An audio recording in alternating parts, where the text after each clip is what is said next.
Abi günaydın. Uyusaydın Cihangir. Ben seni uyandırırdım yavrum. Filtre kahve yapar mısın abla? Ihlamur versem diğerleri uykunu kaçırıyor. Kaç aydır 2 saat, 3 saat. Vallahi düşüp bayılacaksın bir yerde. Hay Allah korusun.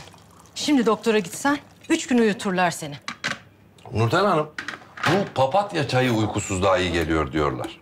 Ha, tamam. Onu da deneyeyim. Sen ne yapıyorsun burada Adem? Abi vallahi bu Nurten Hanım'ın sucuğu vallahi bir başka oluyor. Organik konsepti, yumurtayla. Ha? Yesin, yesin.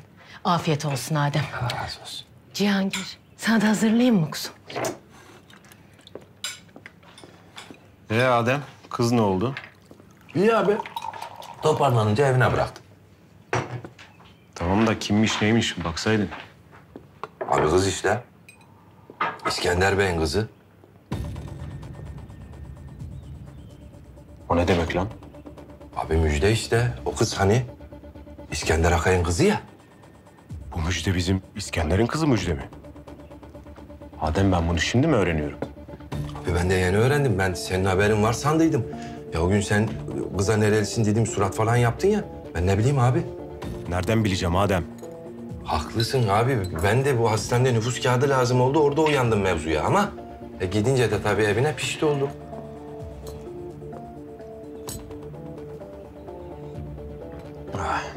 Hap map falan bir şey kullanıyor mu bu Müjde? Yok abi ben çantasını didik didik gittim. Temiz. Ya aşk, meşk, kelebek mevzuları yani. Gönüller bir olsun. Kime aşık olmuş? Topçuya mı? Ha, öyle zar Nurten Hanım. Tabii bu işler pek belli olmuyor.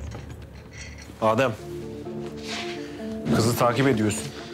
Hakan'la buluşunca bana haber veriyorsun. Zeytin getirtmiştim Cihangir, domatesle, biberle. Cihangir. Duyar mı tabii? Abi bu Katallılar ne olacak?